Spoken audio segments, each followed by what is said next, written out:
Imagine you are a commander in charge of 10,000 soldiers. You have just marched your army across a mountain pass, and now you are told to wait outside a city with high stone walls. You might wait 2 weeks. You might wait 6 months. And during all that time, nobody is going to pay for your food, your horses, your pay, or your equipment. This is the quiet problem at the heart of every siege in history, and it is the reason why the most important weapon in an ancient army was not a sword, but a ledger. In this video, we're going to look at the real economy of a besieging army. The money, the grain, the wages, the horses, and the engineers. And we will see why the phrase "an army marches on its stomach" is one of the most honest sentences ever spoken about war. By the end, you will understand that a siege was rarely won by brave soldiers alone. It was won by whoever could keep feeding and paying an enormous crowd of hungry people for the longest time. So let us begin with the oldest lesson in the book, written more than 2,000 years before our time. The Chinese general Sun Tzu wrote a short book called The Art of War.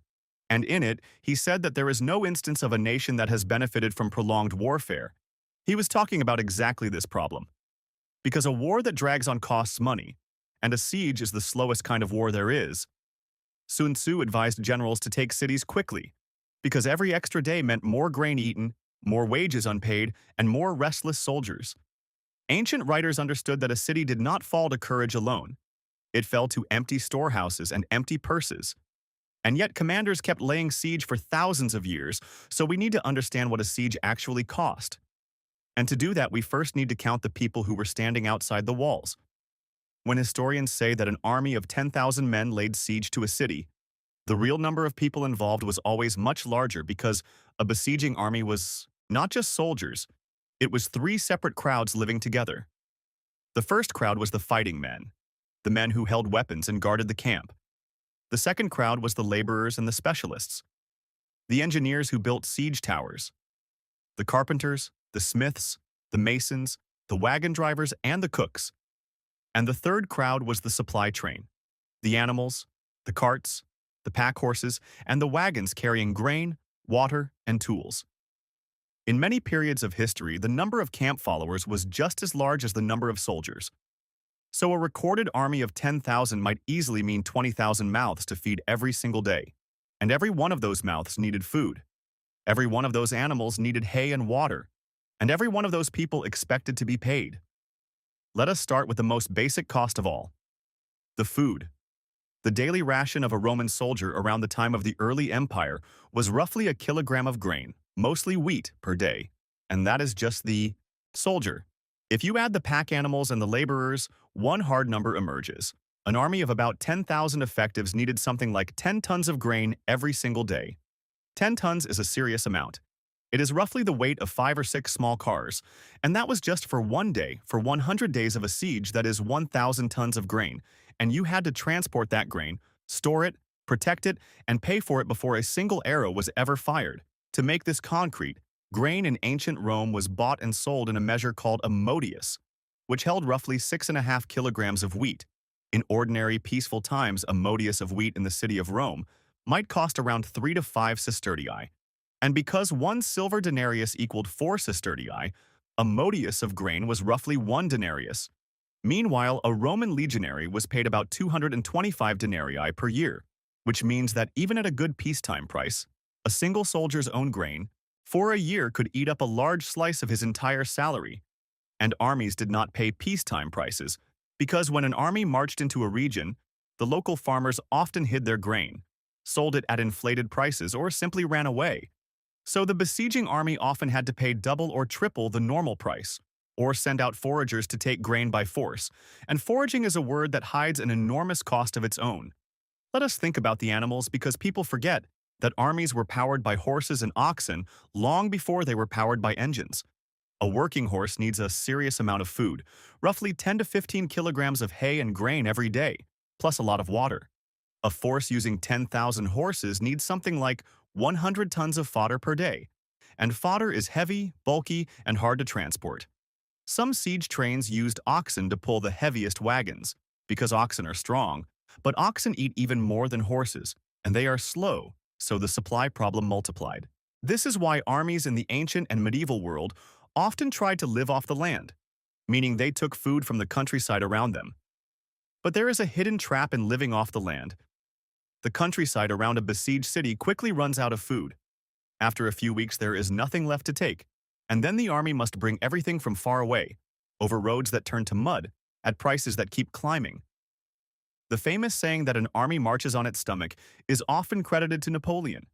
And behind the joke is a very real accounting problem. Every mile of road, every cart, every hungry horse, every month of waiting, all of it translated into silver and gold, and let us not forget water, because a large army drinks an enormous amount of it.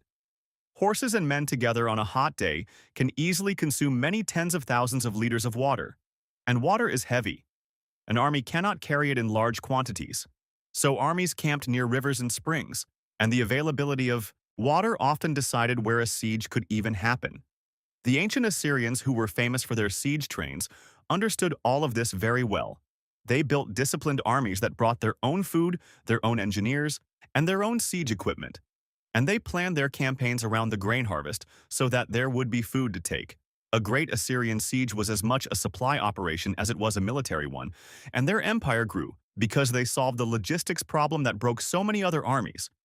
Now let us talk about the wages, because soldiers did not fight for love. Roman soldiers, for example, were professionals. Under the Emperor Augustus, a legionary was paid about 225 silver denarii per year.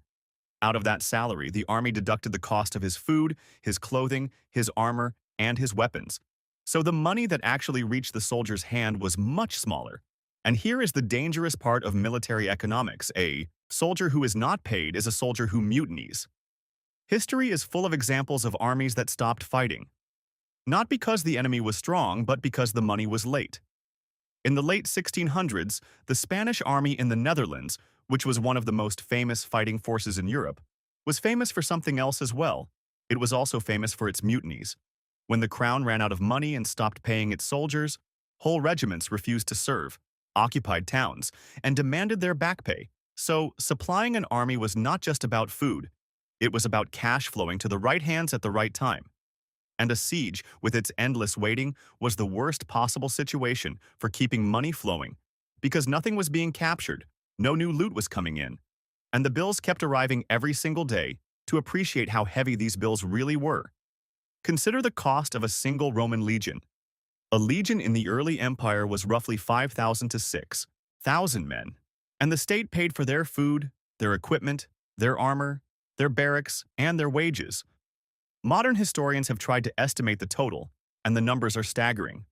A single legion might cost the empire the equivalent of millions of modern dollars every single year, and the empire maintained dozens of legions at once, so the standing army alone was one of the largest single items in the imperial budget.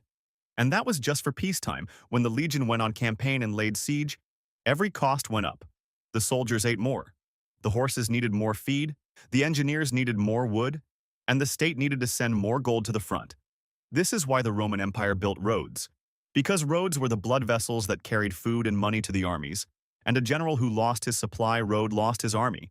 Let us look at a concrete example of what soldiers were actually paid during the 100 Years' War, when the English King Henry V invaded France in the early 1400s. A longbow archer was paid about 3 pence per day, and a man-at-arms, the armored knight, was paid about 6 pence per day. Now, 6 pence does not sound like much to us, but in that time, a common laborer in England might earn about 2 pence per day, so a man-at-arms earned roughly 3 times the wage of a working man, and a small army of several thousand men, plus its horses, its carts, and its support staff, cost a fortune in wages alone, and on top of wages there was equipment. The gear of a single armored knight was worth an enormous sum. A good war horse, called a destrier, could cost the modern equivalent of many thousands of dollars, and indeed, in medieval England, a fine destrier might be valued at 40 pounds, or even more, while a day laborer earned about 2 pence. If you do the arithmetic, one expensive war horse could be worth more than what a laborer earned in an entire year. And that was just one horse. One knight might own several horses, a war horse, a riding horse, and a pack horse. So a small cavalry force was a small fortune standing on 4 legs, and all of that value was exposed to the high cost of feeding, replacing, and maintaining it during a long siege. Now let us talk about the engineers, because the most expensive part of a siege was often not the army at all. It was the machines. To break through a stone wall, you need towers, battering rams, catapults, and later cannons. And the people who designed and built these machines were expensive specialists. In ancient Rome, engineers and artillery crews were trained professionals, and their machines were costly to build and costly to operate. A large catapult threw heavy stones, but it also needed skilled crews, spare parts, and a great deal of maintenance, and the stones themselves had to be carried to the battlefield. As gunpowder arrived, the cost only went up. Consider the famous siege of Constantinople in 1453. The Ottoman army brought dozens of enormous cannons. One of the largest, a great bombard, was cast by a specialist engineer and required a huge amount of bronze and gunpowder. Gunpowder was expensive because its most important ingredient, saltpeter, had to be gathered, refined, and imported. And the cannonballs, which were made of stone and later of iron, were heavy and had to be transported over long distances. Modern historians estimate that by the time armies relied on gunpowder, the cost of feeding a single cannon for a campaign could rival the cost of feeding many soldiers. So the siege train, as it was called, was a sort of movable factory, and every factory needs raw materials, workers, and money. And here is the strange twist. The wealthiest cities were the most expensive to take and the most valuable to hold. The whole reason a ruler paid the enormous cost of a siege was the prize on the other side of the wall. A great trading city controlled the flow of goods, the taxes, the markets, and the tolls. Taking it was not just an expense, it was an investment. The Ottoman conquest of Constantinople succeeded because the empire was willing to pour enormous resources into the attempt. And the city, once taken, became one of the most profitable capitals in the world. So the economics of a siege worked in two directions. The cost was huge, but the prize could be bigger, and generals and rulers made their bets accordingly. Let us look now at the longest and most famous sieges to see how the economics played out in practice. One of the greatest examples is the Siege of Alesia in the year 52 before Christ. The Roman general Julius Caesar was besieging a Gallic leader named Vercingetorix, who was inside the hilltop town of Alesia with a large army. Caesar's own force numbered roughly 60,000 men, and he did something extraordinary. He built a double ring of fortifications, one wall facing the town to keep the defenders in, and another wall facing outward to keep the Gallic relief army out. The total length of these fortifications added up to many kilometers, and building them required enormous amounts of timber, earth, and labor. Thousands of men worked on the walls for weeks, and the supply of food for 60,000 Romans plus their animals had to be maintained the entire time, while the defenders inside Alesia, with far more mouths to feed, ran out of grain. In the end, the city surrendered, not because the walls were broken, but because the food inside the city was gone. Alesia is a perfect example of siege economics. The winner was not always the one with the strongest swords. The winner was the one who could keep the supply line open the longest. And the irony is that Caesar himself almost ran out of supplies. Had the relief army destroyed his supply lines, the story might have ended very differently. Another great example is the siege of the island city of Tyre, which Alexander the Great besieged in the year 332 before Christ. Tyre was built partly on an island, so a normal army could not reach its walls. Alexander decided to build a causeway, a road of stone and earth stretching from the mainland to the island. Building that causeway over open water took months and consumed enormous amounts of timber, stone, and labor. The engineers had to build siege towers on ships, and the cost of the whole operation was gigantic.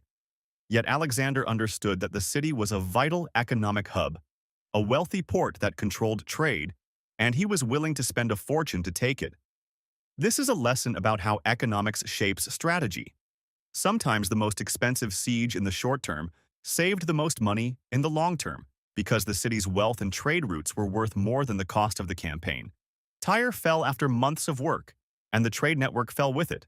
To understand the cost of engineering, consider a great siege tower, a wooden tower on wheels, tall enough to look over a city wall, covered in raw hides to protect it from fire, and packed with soldiers and ladders. Such a tower could take hundreds of skilled workers many weeks to build, and it consumed huge amounts of timber, iron for the wheels, and leather for the covering. Some armies built several towers, and each one was a small military factory. The Mongols, who conquered enormous territories in the 13th century, were brilliant at this. They recruited engineers from the peoples they conquered, and they built devastating siege machines on the spot.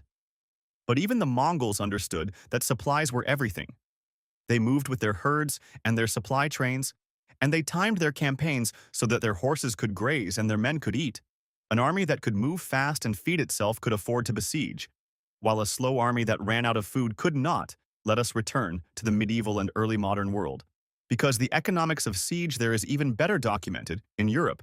Sieges became more and more common as gunpowder cannons made fortresses both more important and more expensive. Engineers redesigned city walls into thick, low-angled fortifications that could resist cannon fire. And these new fortresses were staggeringly expensive to build. Cities spent decades and vast fortunes on their walls, and armies spent equally vast fortunes trying to break them. By the 1600s, a single major siege could drain a national treasury. The cost of gunpowder, cannonballs, engineering works, and the daily feeding of a large army added up so quickly that many rulers went deeply into debt to finance even one campaign. And this is why the armies of that era so often depended on plunder. When a city was taken, the soldiers expected to be paid from the wealth found inside, so the promise of loot was part of the wage. And when the loot did not come, because a siege dragged on and the city held, the soldiers grew angry, unpaid, and dangerous. This is the same lesson we saw with the Spanish mutinies. Money was the engine, and when the engine stopped, the whole machine stalled. The cost of fortification itself is a whole story of its own. Starting in the 1500s, engineers redesigned city walls to resist cannon fire. They made them low, thick, and angled with bastions that allowed defenders to fire along the walls. These new fortresses, called Tres Italienne, were incredibly expensive. A single such fortress could absorb the entire tax income of a region for years, and building one was a project that lasted generations. So cities that chose to fortify themselves were making a huge financial bet. They bet that the walls would stop the enemy long enough to save their wealth. And meanwhile, the attacker knew that taking such a fortress would require a long and ruinously expensive siege, so the very shape of warfare changed, because the shapes of the walls changed, and both sides were really making decisions about money. There is a second, quieter economic story hiding behind every great siege. And it is the story of how rulers paid for all of this. When a treasury ran dry, rulers did not simply stop. Many of them debased their coins, meaning they melted down the silver and stirred in cheaper metals, so the coins kept the same face value but lost their real value. This caused prices to climb, and it is essentially a hidden tax on everyone. So the cost of a siege was not paid by the ruler alone. It was paid by every farmer, every shopkeeper, and every laborer in the realm, through higher prices and weaker money. And when the coinage was debased, the army felt it first, because soldiers noticed quickly when their silver was worth less, and an army that noticed was an army that mutinied. Let us talk about the price of time itself, because time is the one cost that every besieging army pays, and it is the hardest to measure. Imagine a ruler who raises an army, pays for its food, wages, horses, and cannons, and then sits outside a city for 6 months. During those 6 months, the ruler is paying for everything but producing nothing. No trade, no harvest, no taxes, and worse, the longer the ruler's army is away, the more other problems appear. Neighbors grow bold, farmers stop planting because the army took their horses, and the treasury bleeds a little more every day. This is why Sun Tzu warned against prolonged warfare, and it is why so many great commanders tried to end sieges quickly, sometimes by bribery, sometimes by negotiation, sometimes by building a terrifying machine to scare the defenders into surrender, because surrender was cheaper than a long siege, for both sides. And here is a subtle point. A besieged city also suffers economically. Its trade stops, its fields are burned by foragers, its stored wealth is at risk, and its people are crammed together with their livestock and their grain. So the defender also wants the siege to end. The question is always which side runs out of money, and patience first. Let us put the numbers together into one clear picture. To feed 10,000 soldiers, you need about 10 tons of grain per day. To feed their horses, you need many more tons of fodder. To pay them, you need a steady stream of silver. To arm them, you need equipment worth more than a working man earns in a year. To break the walls, you need engineers and machines that cost a fortune. And to wait out the enemy, you need all of that for week after week after week. One historian's rough estimate is that a single field army on campaign in the early modern period could cost its ruler more money in a single season than many entire provinces collected in taxes in a year. So a siege was not just a battle, it was a financial operation, and the general who forgot the ledgers was the general who lost.